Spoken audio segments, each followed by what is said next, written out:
गुप्त नवरात्रियों में मां की आराधना ज्यादा फलदायी होती है। जो इन नवरात्रियों में मां की आराधना अनुष्ठान ना कर पाए वो गुप्त नवरात्रियों में करवा सकता है, कर सकता है। बाकी दोनों में कथा सुनने से जो फल मिलता है, अनुष्ठान करने कराने से जो फल मिलता है, उससे कई गुना अधिक नवरात्रि में मां की आराधना करने से, अनुष्ठान करने कराने से 1000 गुना अधिक फल की प्राप्ति होती है।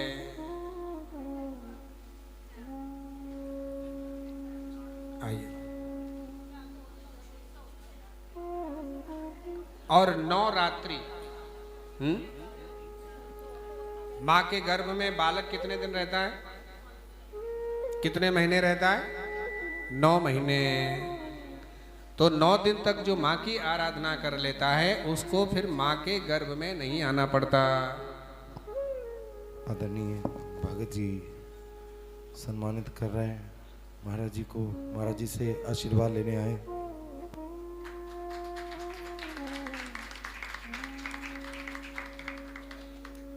सारे आ जाओ महाराज की तरफ तो आशीर्वाद सारा नो।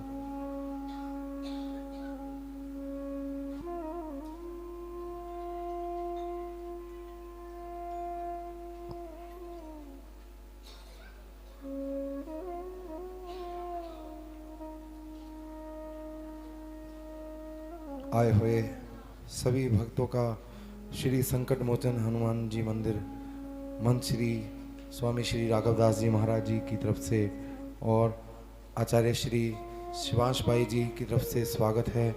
जय माता दी। बैठिए, अपना स्थान ग्रहण कीजिए। कथा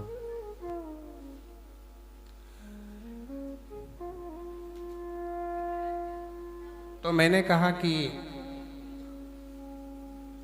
मां के गर्भ में बालक 9 महीने रहता है और मां की आराधना के 9 दिन हैं।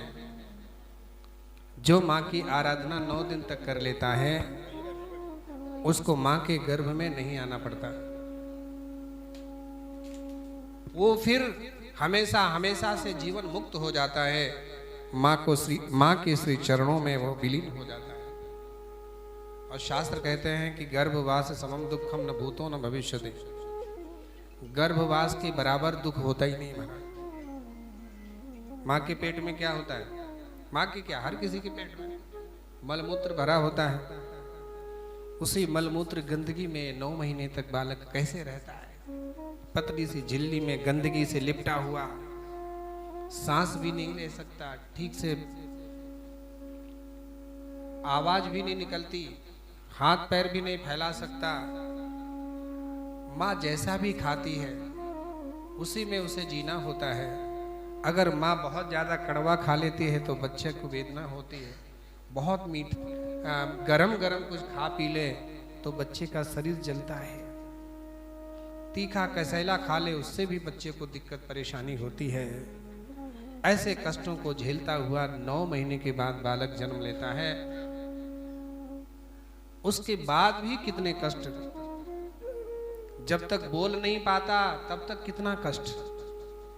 भूखा है, पड़ा है, चिल्ला रहा है, माँ को नहीं समझ में आ रहा है क्या मांग रहा है। मांग रहा है दूध, पिला रही है पानी। आवश्यकता है पानी की, पिला रही है दूध। कुछ मक्खी काट रही है, कहीं चींटी ने काट लिया, कोई कीड़ा मकोड़ा काट लिया, कह नहीं सकता, अपना हाथ चला नहीं सकता, दूसरों को बता नहीं सकता। इन वेदनाओं से बच जाता है जो मां की आराधना 9 दिन तक कर लेता है, जीवन मुक्त हो जाता है। बार बार आने जाने के चक्कर से छुटकारा मिल जाता है। इस संसार में जो सुख मानते हैं सुख है नहीं। कितने दिन का सुख है बताइए। कलयुग में मनुष्य की आयु 100 वर्ष की निर्धारित की गई थी, लेकिन अब होती नहीं है। मुश्किल से 80, 70,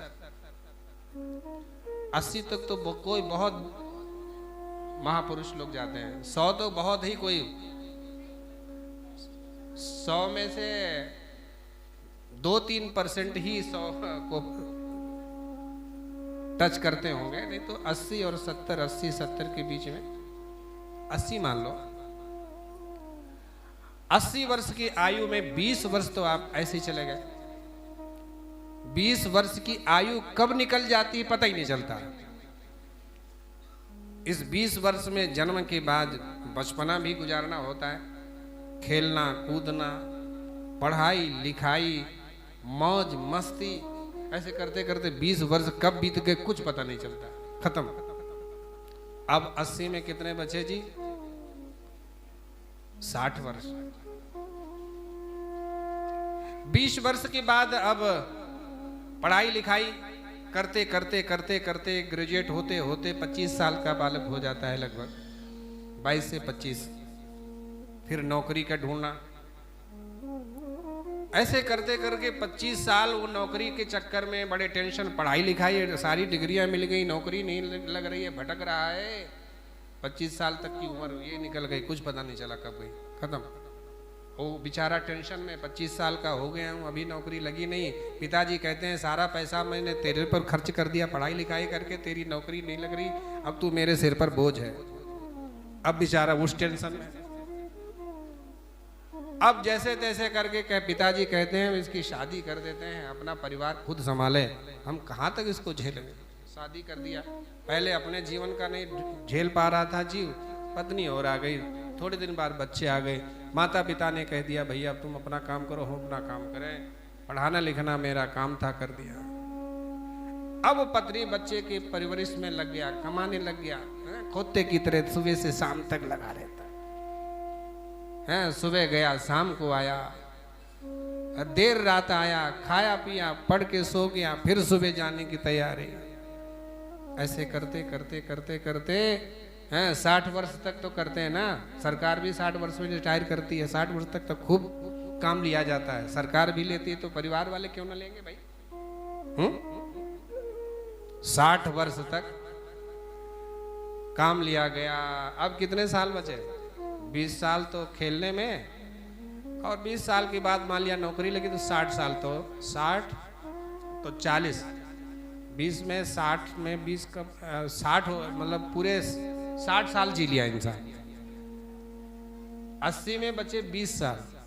अब इंसान जब 60 साल का हो जाता है, जिंदगी भर कमाया, तो 60 साल के बाद अब उतनी चेतनता रहेगी शरीर में, शक्ति रहेगी? अब तो महाराज खुद से बाजार से सब्जी लाने में भी परेशानी होती है, नीचे की मंजिल से ऊपर तक सीढ़ियों पर चढ़ने में भी दिक्कत होती है, तो बेचारा क्या करेगा, आगे कुछ होता जाता नहीं। अब उससे कहो भजन करो तो होता नहीं, क्यों? क्योंकि पहले से अभ्यास नहीं किया। पहले से जिस चीज का अभ्यास व्यक्ति को होता है, आखिरी समय वही करता है। वृद्ध से कहो थोड़ा भजन कर लिया करो, नाम जप लिया करो, माला जपो, ये नहीं होता है। पर रिमोट के ऊपर महाराज अंगुलियां खूब ठनाठन चलती हैं, एक चैनल से दूसरा चैनल, दूसरे से तीसरा चैनल खूब बदलता रहता है। रिमोट के बटन का पता है किस बटन को दबाने से कौन सा चैनल लगेगा।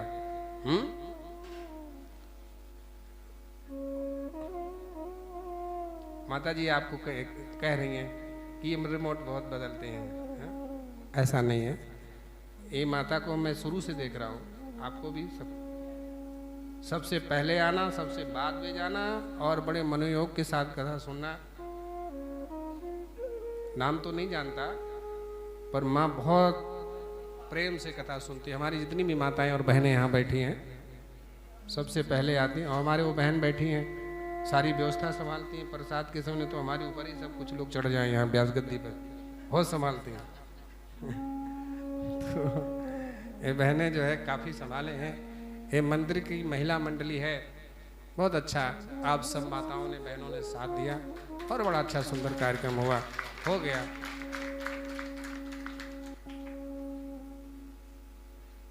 तो कहने का तात्पर्य है, वृद्धावस्था में भजन करना चाहिए, तो भजन नहीं होता है।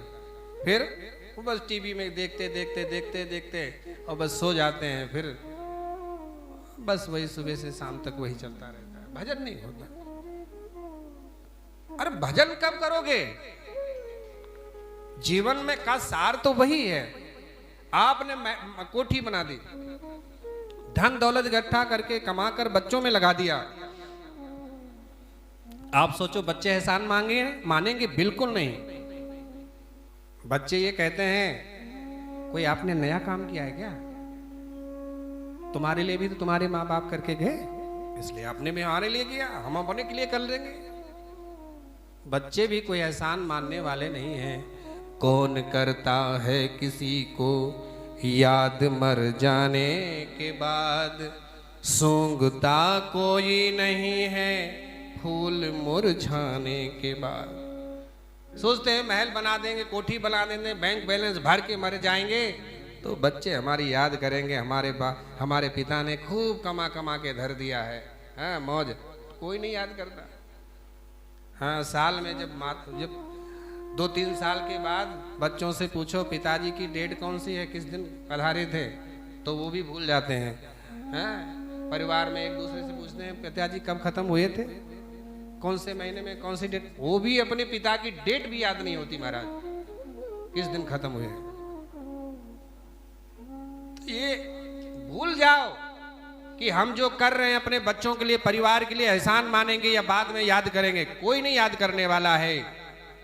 आप जो दूसरों के लिए करोगे वो जरूर याद करेंगे कि देखो भाई आदमी ने बहुत अच्छा था, हमारी बहुत, जब तक ये अमुक व्यक्ति ने हमारी बड़ी मदद की, हमारी बड़ी सहायता की।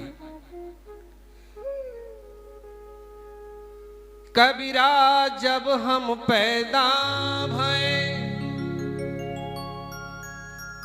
कि जग हंसे हम रोए, ऐसी करनी कर चलो कि हम हंसे जग रो, ऐसी करनी कर चलो कि हम हंसे जग रो। कबीरदास जी कहते हैं जब इंसान पैदा होता है तो बालक रोता है, परिवार के लोग हंसते हैं, खुशी मनाते हैं।